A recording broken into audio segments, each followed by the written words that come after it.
All right, welcome everyone to this month's session of Ask the Experts. Very excited today because we have a couple new faces joining us today. We have Mr. Irv Grossman from Chainalytics and Mr. Daryl Liu from here at Verison. So just to give them a quick intro, Irv joins us from Chainalytics, where he serves as the Executive Vice President of the Americas. Irv's got over 35 years of experience in supply chain ops across food and beverage, automotive, telecommunications, as well as consultant experience at Accenture, Chainovations, and of course now Chainalytics. Daryl currently serves as the Chief of Staff and VP of Operations here at Verison, and his experience includes several years as a consultant, a supply chain practitioner, and a technology leader. Welcome, guys. Thanks for joining. Thanks for having us. Yeah, excited. All right, so, Irv, you and I, we go back, we know each other, really well from Chainalytics, right? And that's where I was a couple of years ago. But Daryl also knows you pretty well. And so I didn't actually know, Daryl and I met once I joined Verison, but Daryl also has tenure at Chainalytics and beyond with you. So let's kind of discuss how you guys know each other. Well, first off, I guess, thanks for allowing me to join you guys today. And Josh, sorry that you didn't know that Daryl was there before you joined. So it was, I think, at the beginning of 2008, I was dumb enough to start a consulting firm just before that. And Daryl was what do you want to say, let go by IBM. He was a young consultant. He just happened to be non-chargeable at the time and, victim of the numbers. And in our two-person consulting firm, Morgan Mullis and me, felt like it'd be a good time to win the war on talent and hired that one guy, Daryl, and started a lot of growth and fun. We had some great projects and a great time working together, and it lasted into our Chainalytics acquisition. So, and now Chainalytics is part of NTT Data, and Daryl left years ago, so probably most of the people he worked with are alums now like himself. So, and like you, Josh. Yes. Yeah, Daryl and I kind of toss names back and forth from time to time to see if who's caught up with who or anything like that. So it's always fun to do that. Yeah, always trying to drop names. I remember the first time when I was informed that I was being let go, it was back in, it was the height of the recession, the Great Recession, 2009, and I said okay, and then like 30 minutes later, I had dialed up this phone number on the Chainovations website, and lo and behold, it went to Irv, and I had no idea who I was speaking to at the time, but that was changed a lot for me. It was a lot of great times. I remember Morgan and I friends from school and hearing about he had this great time at this startup, and I said, oh, maybe now's the time to go take a look at that. I was the receptionist and the consultant at the same time. So yeah. Yeah, and CEO and founder and practitioner and everything. Yeah, those were the days. So. All right. Well, that gives us, good fodder for jumping right in, because now we've come full circle, right? I mean, that's kind of the point of today's session was, to kind of talk about what many believe is an upcoming economic downturn. Are we in a recession? Are we not? What does that mean for businesses as they move forward? How is this going to impact supply chains as we move forward? So, let's kind of just jump into that now. Right. So we've seen some positive reports here recently, right? The port activity is kind of stabilizing again, right? Inventory availability is picking up, right? Fewer empty shelves, but now we have this fear of significant economic downturn that's arrived, and so that's going to change strategies. And we stack that on top of all the disruption that we've seen over the past several years, and now we have kind of got to figure everything out all over again. But Irv, I'd like to kind of open it up to you, and as we kind of talk about what's coming, I'd like to ask you, so what are some of the things that you've recently seen as a trend? What type of customers have you been working with, and what are some of the trends that they've been working, or some of the improvement opportunities or structures that they've been trying to create over the past couple of years with everything that's been going on? I think we could say the pandemic put accelerant on the supply chain. I mean, I don't know about you guys, but For me, no one knew what I did for a living before this pandemic, and now it's like they all have a story to tell. It's about their experience of not being able to get things like just essentials, water, toilet paper, whatever have you. One of the things that came through the pandemic that a couple of things we saw. Number one is obviously because customers weren't able to go to the store, they started pushing on the e-commerce button, and were positively surprised with their experience and results, and they tend to like it. So that got pushed. The accelerant got pushed on that. Volumes picked up as percent of total retail, that grew also. At the same time, because of limited runs on items, and also the labor, in some cases companies are telling their laborers to stay home, and all of a sudden all the creative, I'll call it line extensions that were on the product got rationalized pretty quickly. We use the term cutting the tail, where you may have multiple versions of the same product on the shelf in an extended aisle. Now you're walking down the aisle and you're saying, okay, why aren't my 15 flavors here of M&Ms or whatever have you, and that all changed. And the interesting part about that is that some of those actions that we performed in, I got one we're starting to tell you, like, for example, like the producers of chicken, you can buy boneless, skinless chicken. And what happened was, in many cases, due to lack of labor, the manufacturing plants actually started cutting the tail temporarily on some of their SKUs, saying, look, we don't have time to take the bones out or take the skin off, and we're gonna produce a lot more items that gave us, basically, I'll say, more productivity or more profit per pound, and to be able to push it out the door and to keep our customers happy and whole. So they had to make some tough decisions.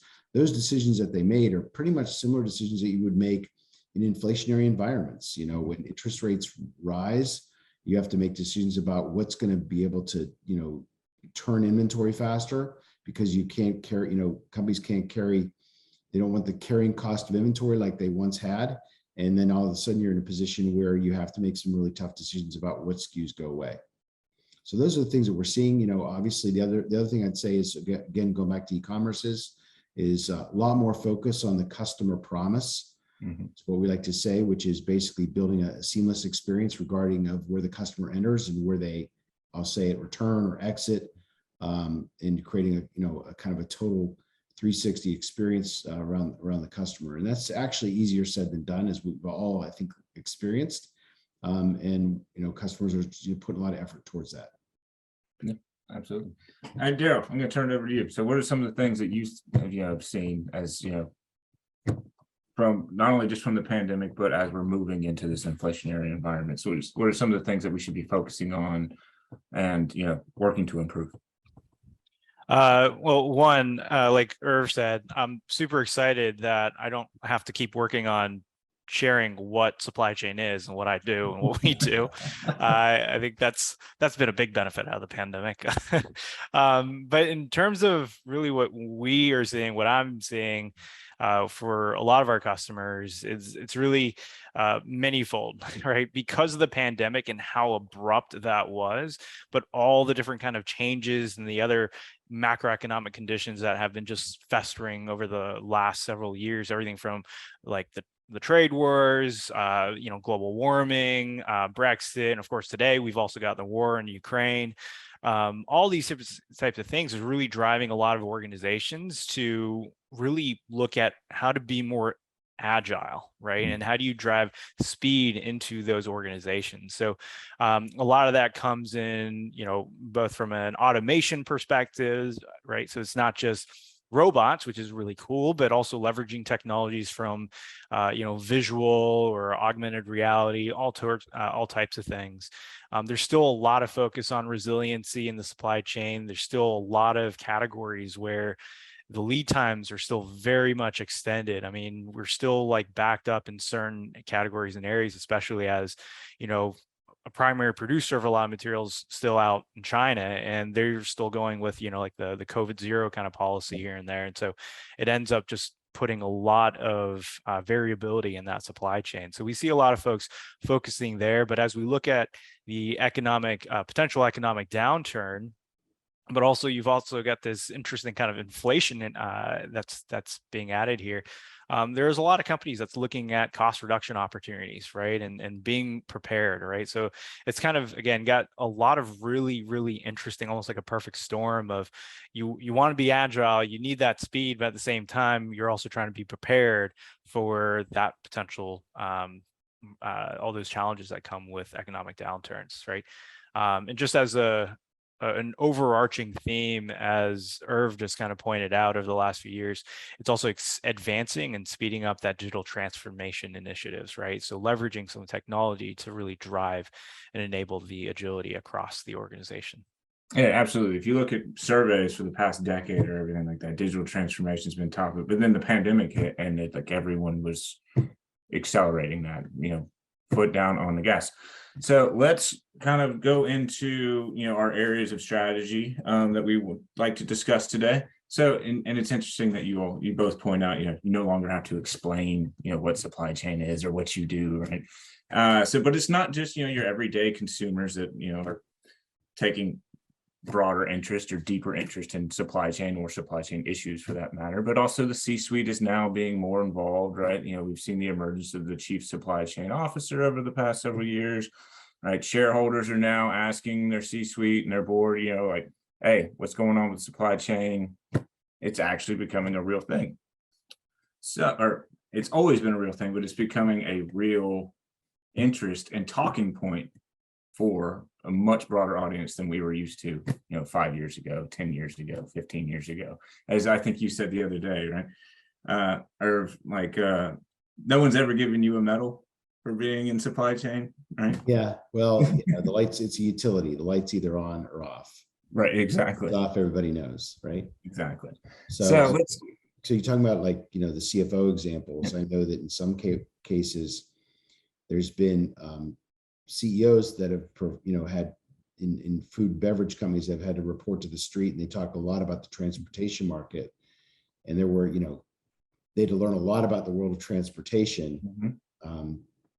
And a lot of that's obviously due to changes in capacity. Sure. And that happens, as we know, it moves up and down. So they've had to learn a lot about just the freight market and how it moves in relation to the biggest cost elements of their product. Absolutely. So, okay. So let's jump into some of our strategies. All right. So, as we mentioned earlier, right, talking about inflationary environment, all right, interest rates rising, cost of business becoming higher. Daryl mentioned, cost reduction opportunities are now, becoming more and more relevant. But in times of economic downturn, we often see many organizations conduct reductions in force to reduce costs, right? A recent KPMG report revealed that 91% of CEOs surveyed believe a recession is coming within the next 12 months, and that 50% of them are considering layoffs, right? But we believe that there's a chance for organizations to look in non-traditional or commonly overlooked areas of operations to find cost reduction opportunities other than, reducing headcount. So, Irv, we've seen, talent, as you mentioned, labor shortages, capacity shortages. Can organizations even afford to, lay off supply chain professionals at this point in time, with this constant need to win the war on talent? Well, there's obviously the direct labor component, which is obviously, that goes up and down with volume. But the structure of, like, the talent that supports the business and enables movement and material, and that would be really challenging if you decide to walk it out the door, because to bring it back could be problematic for a couple of different reasons. Number one is that you have this learning experience that occurs, that when a person leaves, that intellectual capital is not necessarily captured and they walk out the door. So you have this constant need, I'll call it a constant learning curve in the organization. That's one thing. And just the second thing is just we're seeing a, significant exit, aging of the population and the people that know supply chain best.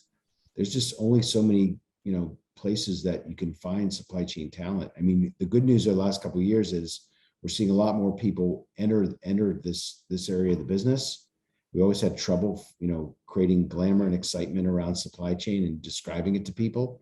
I mean, for me that graduated, in the 80s, at Penn State, we called it business logistics. And when I graduated, people thought that I was going to be driving a truck. Mm-hmm. So, I mean, just understand, what the excitement of the profession is going to bring a lot more entry to people, but it's not happening fast enough. So, walking that out the door needs to be, you'd be very concerned that it may not be difficult to bring it back. Exactly. So Daryl, with that in mind, all right, so where can we look? Yeah, this may be biased, but here at Veracity, we look a lot at indirect materials and MRO. That's those are the materials and the parts that kind of keep your machines up and running. So they're very, very important, right? I mean, I just heard like one company that one of their critical assets, just on a per day of downtime, is about 250 million, right?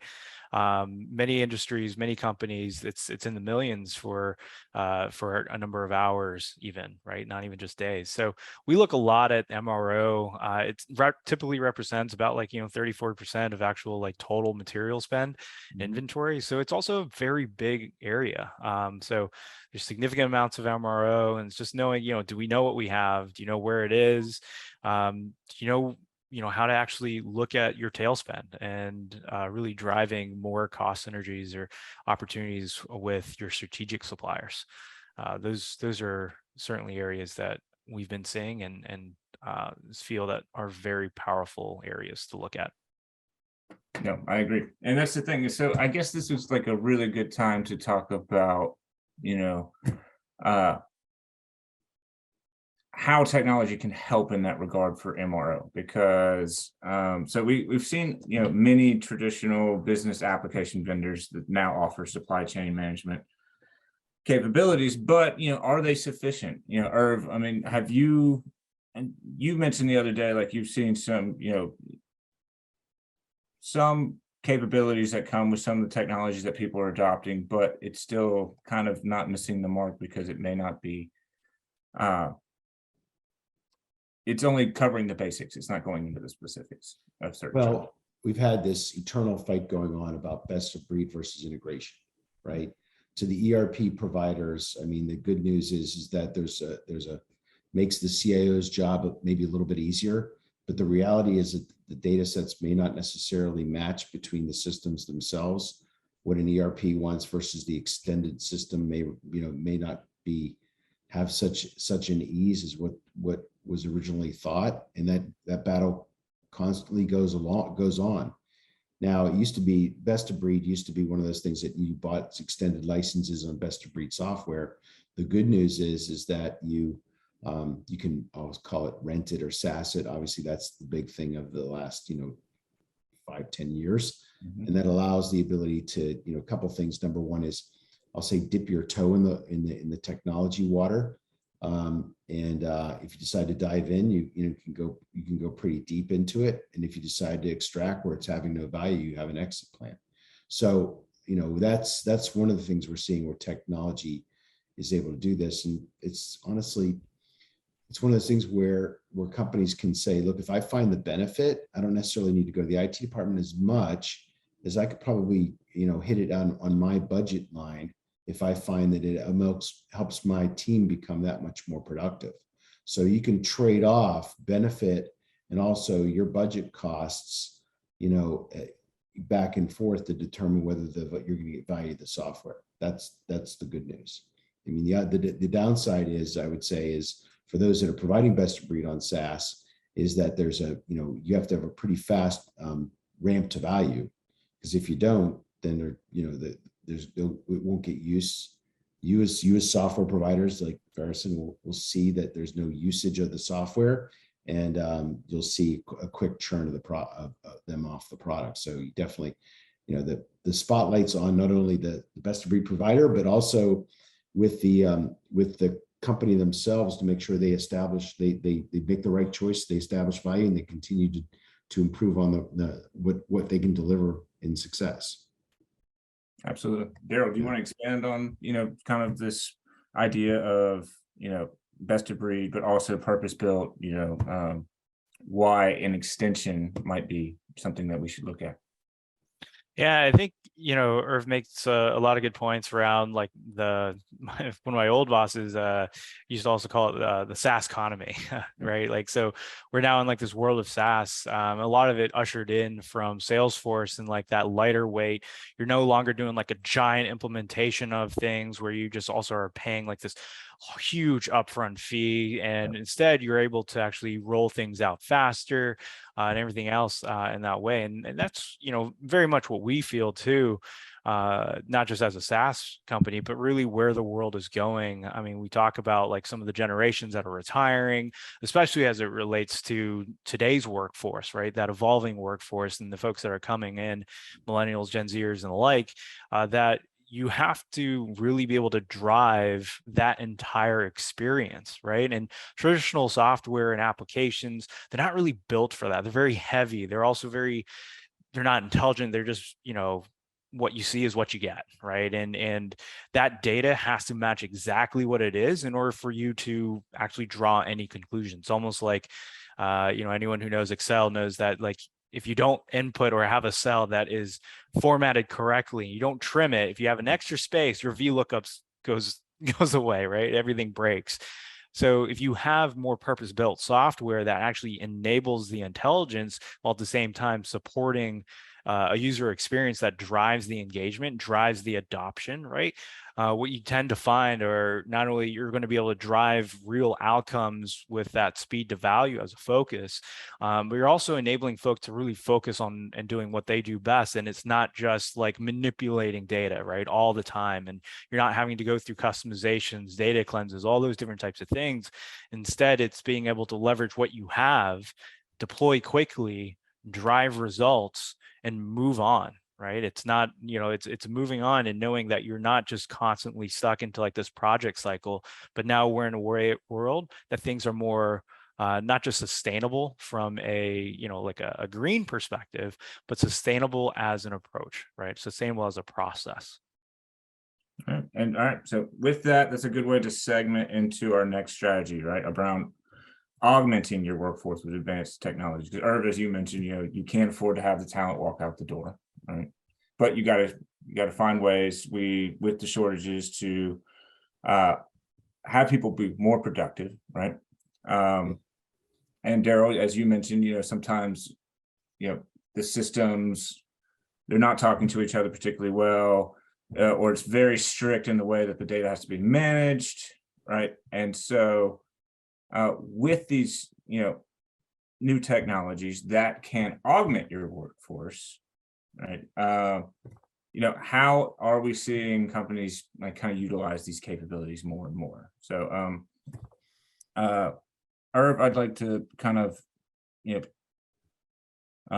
turn it over to you and talking about, how we've seen some of, these companies embracing technology in order to drive productivity from, the shrinking, what could be at times a shrinking workforce. Yeah, I heard somebody mention the other day, I'll use the word hard technology versus soft technology. And I mean, hard technology is like physical assets. So, but the concept still applies. If you could imagine that, I think there was someone said it's basically 3 times the amount of square footage required for an e-commerce distribution center than it is for just shipping cases on a pallet. Now we're shipping single units out of a warehouse. So imagine the space. You also need to figure out the complexity it takes to pick, pack, ship in order of individual items versus shipping a case. So on a per volume, per unit basis, it takes a significant amount of effort. And what we're finding is that we're running out of people that can actually pick, pack, and ship. I mean, we're seeing that significant change. So there's a lot of technology coming, to enable, individual piece picks, or even for that matter, I was to say that, the the biggest part of picking an order is walking. And so if we can amortize the walk, so there's a lot of technology involved to try to help us reduce the amount of walk time, or to help us batch orders better. This is always enabled by WMS, and we're actually starting to see being enabled by robotics. So robotics introduced to the warehouse is a pretty big thing. So you think about that. So what can we do that can shift the actual productivity of an individual, out, and being able to make them more effective. So obviously that's kind of even the soft technologies in this place where we're dealing with able to, I'll call it larger data sets, dealing with, AI and ML, and you hear these terms get thrown around a lot, to help us, kind of give us bounds around decision making that doesn't require as less of a person to participate, or their participation becomes, at the point in time where it's really most critical, where data manipulation is, that's, kind of used to be the first part of any exercise, is being performed, more automatedly, I guess use that word, and that allows a person to be able to do nothing more than, do more around the decision cycle. So I think we're seeing a lot more of, identifying where those harder soft assets can do that can make our people more productive and successful in their decision making. Daryl, do you want to jump in on that as well? Yeah, I mean, in terms of some of the technology and things that folks have been looking into as the market has been evolving so quickly, right? And so adding that agility, and what we've heard a lot is some of those labor shortages. And I even remember, like, when I was getting my dryer fixed once, and the person who was fixing it, talked a lot about what was so great about his job, and what the difficulties that he's also seeing with today's workforce, and that there's less kind of that skilled technical capabilities. And so you see a lot of folks, even though, yeah, you have colleges that are also going, the costs are going up and everything else, but some of the labor that's, right there, that's more specialized and skilled, are becoming harder to come by, right? Especially as you start to see some of those aging workforces kind of move on into like kind of retirement or otherwise.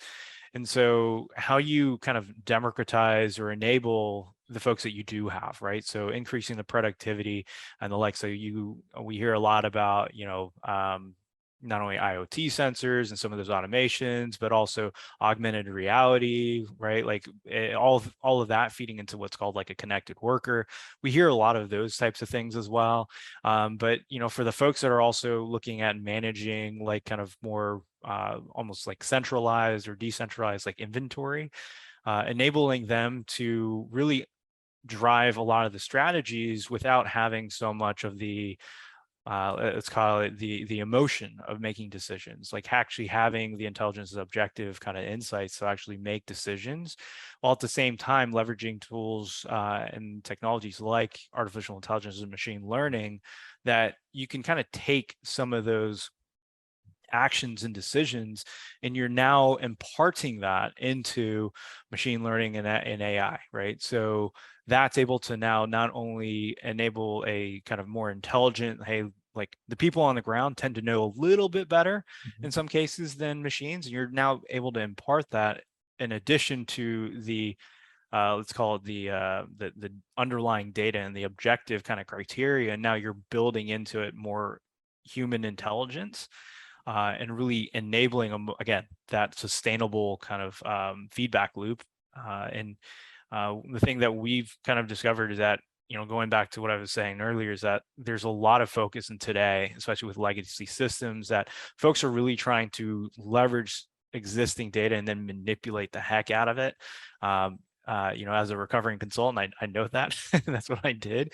But to the extent that you spent so much of your time trying to make sense of it, like it's like 80-90% of your time, and then 10% actually making sense of it and driving value, and that's where we want to like focus a lot on is, can you flip that, right? Can you actually spend less time actually doing like the number crunching and more of it value add? Right, and that goes to the point, as Herb mentioned, like AI, ML, they got tossed out around a lot. I think there was a lot of fear for a long time that these things were set to replace people. but really they're not, right? They're designed to help people with the decision making, right? And to Irv's point earlier, this fear of this knowledge, walking out the door, or if you push the knowledge out the door, then you have this learning curve you have to deal with. But as you were kind of mentioning, Daryl, the system with ML can capture some of that now, right? And so, but you're also capturing the boots on the ground expertise. So you're not taking that away, right? And you're still relying on it. You're just now making it part of the decision making in the system as well. So very, very powerful stuff. Okay, so that gives us time to segment into our third strategy, which is, all right, it's one thing to make financial investments around technology, right? So it's something that's going to continue, but technology is not just the answer, right? We have to now lay the foundation for change management, right? We have to make the operational changes that the technology supports, right? So, but Irv, one of the many services that you work with over at Chanalytics and some of the projects you do are around technology selection, right? I think maybe in the past, as Daryl mentioned, with large scale implementations, heavy upfront costs that would come with services associated with those, there was some hesitancy to adopt new solutions, but the pandemic changed that. Have you seen, with this economic uncertainty coming up, do you think technology investment is going to slow down at all, or do you think it's just something we can't afford to do? No, I tell you, and I've said this a number of times. Can you're imagine you're in the retail business, and you're working in warehouse, a distribution center, and it used to be that you were working off of warehouses that were you're trying to find parts of conveyors that were 20, 30 years old, versus the stores that got remerchandised every 6 to 9 to 12 months. And now the actual store is become the distribution center, and the investments are, become a lot more, prevalent and frequent. And so all of a sudden we're starting to get a bright light shined us as supply chain professionals. Be careful what you ask for. At the same time, deep assets aren't required like they once were. You hear about robots that you can actually buy as a SaaS product. So you think about a retail holiday which has a peak to average ratio, let's say of 5 or 10 to 1. You don't necessarily keep all that material handling equipment out there, but what you can do is when the start of the holiday rolls up, you can actually have a fleet of robots that basically, I'll call them robots, but of material handling equipment that pretty much can roll off the back of the truck and basically be tuned to your environment, only to be sent back at the end of the season where they're not being used. So we're seeing a better fit and better, I'll call it, fit to the curve, and also a lot more of less of an investment required in commitment as much into deep assets. Daryl, what about you? Do you think we're going to see any slowdown in the tech investment? No, I think it's actually going to just keep increasing. I think that, like I said, many companies are really heavily investing in digital transformation. A lot of companies are still very, very early in that journey, right? And so there's still a lot to be done. I actually just spoke to someone who talked about how Amazon is selling like little IoT sensors that you can like just stick on like that. It's really interesting. But I see that a lot of folks are going to continue to put more and more and look at ways to actually build more, let's call it again, intelligence into their systems and data. Because over the last, I think, 10 years, a lot of people have always been saying, oh, data is the new oil, right? And everyone's trying to get more and more data. Well, congratulations, you have a lot of data. What are you doing with it? I was about to say, do we have a shortage of data? I mean, yeah, I mean, everyone's trying to now make sense of like, what do you do with it? And some people are trying to I think I got to try to manipulate and do all these types of things. And it's like, you don't have to do all of that, right? You don't have to, it's our CEO likes to say, you got to drop the baggage, right? The things that you kind of continue to think about, continue to carry with you, like that's in the past. There's a new way, right? There's a better way these days.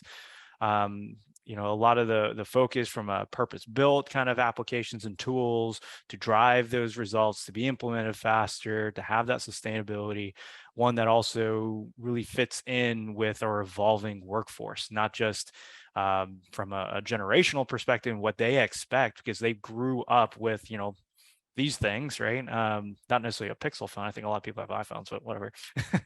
But to the extent that, they're thinking about that. How do I also be hybrid or remote, right? So all those different types of tools, we're going to continue to see a lot more of that focus and that investment into. Absolutely, and that's a good point, right? Is the idea that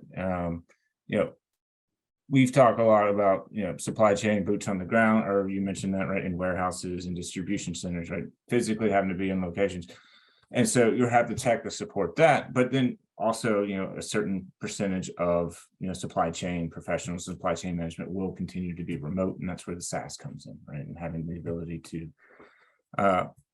access this data from anywhere, anytime, and do the things that you want. And then, as you mentioned, Daryl, data is the new oil. I think it was Corta, our one of our data scientists, mentioned that there is no shortage of data. In fact, we're getting more data than we ever have from all of these different systems. And so now the big challenge is, all right, now what do I do with it? Like how do I find out the insights with it? Because if I'm getting more data points than I ever have before, how do I make sense of it all and drive operational improvement from there? So I don't think we're going to have a challenge with having enough data anymore.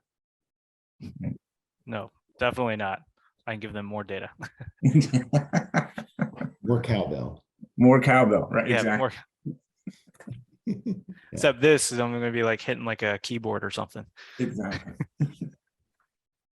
Okay, so to that point, let's talk about how we're using some of the data here at Verison to help customers. Daryl, I'm going to turn it over to you. Can you give us kind of an example of how we've been able to take a massive amount of data and create a real solution to maybe a problem that someone didn't really anticipate? Yeah, it comes down to, you don't have to do anything with your data, right? In terms of trying to manipulate it, how to clean it up, how to augment it, enrich it, or otherwise. But because part of it just comes down to, if you as a person, as a professional, look at your data, right? You could also look and see that, BRG is a short description or abbreviation for bearing, but a system doesn't necessarily know that, a traditional system, right? So it's actually imparting intelligence into that, right? Knowing that, like, BRG or BRNG, or if someone misspells hammer, like HAMMR or ER, right? Or whatever it is, that you as a person look at the context and you understand what that is. And so that's what we do, right?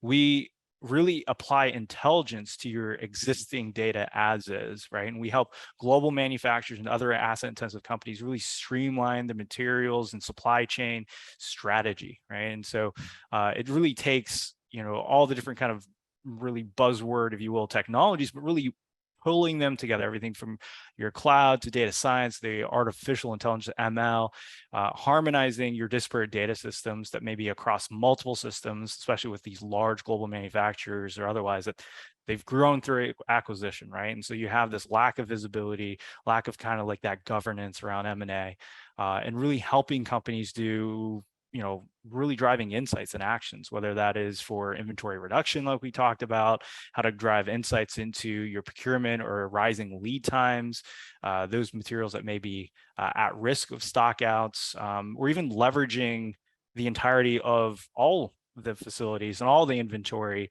no matter if you have, multiple systems of like ERPs, right? Because again, you've grown inorganically, right? So that's what we focus on, right? Bringing truth to really materials management, to helping really reduce waste, optimize inventory, reducing operational risk, and leveraging spend. Absolutely. So From that, we can now jump into our Q&A session because we are kind of getting close to time. So we want to make sure that we have enough time to answer some of these questions. We do have one that came in from Karen. Irvin, this is probably one that you would be best equipped to answer. All right. So do you see more companies moving to pick and pack models like Kroger? Right? They partnered with a UK company that uses 100% robots with the exception of inbound and outbound. Line side manufacturing only uses material delivery to the line side. But in the warehouse, do you see complete automation coming?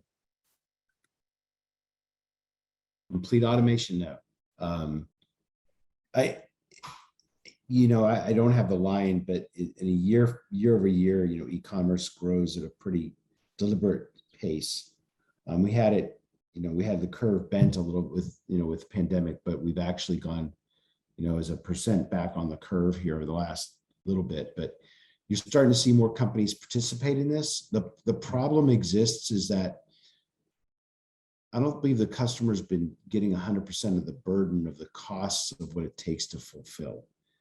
And that being said, as companies start looking towards identifying how they can, it was a competitive move when they start identifying how they want to be profitable at it. The question would be, is will the customers will they be able to withstand the charges, the burden of the costs of fulfillment? And that'll be the real question. So we may see more, there's concepts of dark stores where, where it's just basically where the fulfillment occurs by the employee, but, or automation and the customers at the front end. Or, they're buy online, pick up in store, to save the actual last mile costs. We may see things like that occur, but yeah, every company's out there trying to figure out how to crack this nut. And I think in this case, Karen's talking about the Ocado acquisition, Ocado installations at Kroger's, and it's a great idea.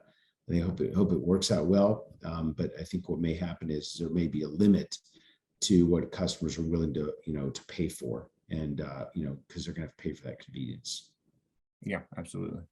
Yeah, because that's the thing is, does that then roll over to on the consumer side, right? The investment of this automation and all this other stuff like that. Does that drive prices up on the consumer end of things? Because we are the ones that are essentially, as you mentioned, paying for the convenience in the long run, right? So, okay. So Daryl, here's one that's good for you. Are people open to getting additional or external tools? My teams are already in so many systems. Hard to imagine kind of them wanting to be in an additional system like a third-party tool. So do you think that's a challenge? So many people are using ERPs. Is another system going to be a problem? I mean, think about the number of web systems we use to, Zoom or Teams or what have you.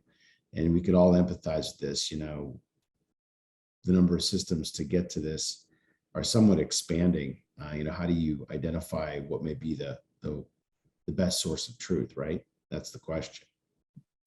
Yeah, I mean, the thing that I get down to is, is it a system, is the user experience something that's actually you're going to be able to adopt, right? And something that, because if it's confusing, you don't know how to use it or any of that type of stuff, it doesn't even matter, right? Because you're not going to drive into it anyways. Right. And the second piece is it actually going to help you move the needle? Right? You've got metrics, you've got a boss, the boss has a boss, the boss, right?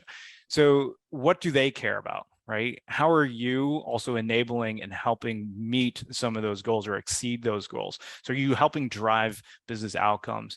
I mean, at the end of the day, that's what we focus on. A lot of folks are open to this, if only because the myriad of tools that they're using right now isn't working, right? Sure. I mean, that's the challenge, right? If you didn't have the challenges around supplier like risk or around inventory management, and we see a lot of companies that are writing off 8 figures, 9 figures of inventory on an annual basis. I mean, that's a lot, right? And you're using the same systems, right? So if you want to solve it, you got to insert something a little bit new, something that helps move the needle in the process. So if you could drive the outcomes and enable it with actually driving the user experience and enabling the sustainable adoption, those are the things that we see, right? So leveraging another tool is all about, is it going to drive value? Like it's like me, I don't want to add another app to my phone, but I'll tell you what, if it's actually going to add value to me and enable me like signing up for a new music service or whatever, or a podcast, right? It's because it's going to drive more value for me. And that's what we have to think about. That's literally the point I was just about to make, right? I don't think the number of systems is really the problem, right? Because if as you pointed out, if the user experience is there, that's going to drive value. And then if the business outcome is there, right, it's going to drive adoption. It's simple, right? Because the amount of apps that we have on our phone, the amount of streaming services that we use now, right, when really cable is, I mean, by definition, right, the legacy system that you could use, but now everyone wants the convenience of what this system offers, what that system offers, this outcome, that outcome, the UI is there, the UX is there. So we just tack on. We don't seem to have a problem with it. And so I think the same thing occurs when, thinking about, business applications. If we can drive real value, then I don't think there's going to be any hesitancy to use them. So, all right. And then let's see.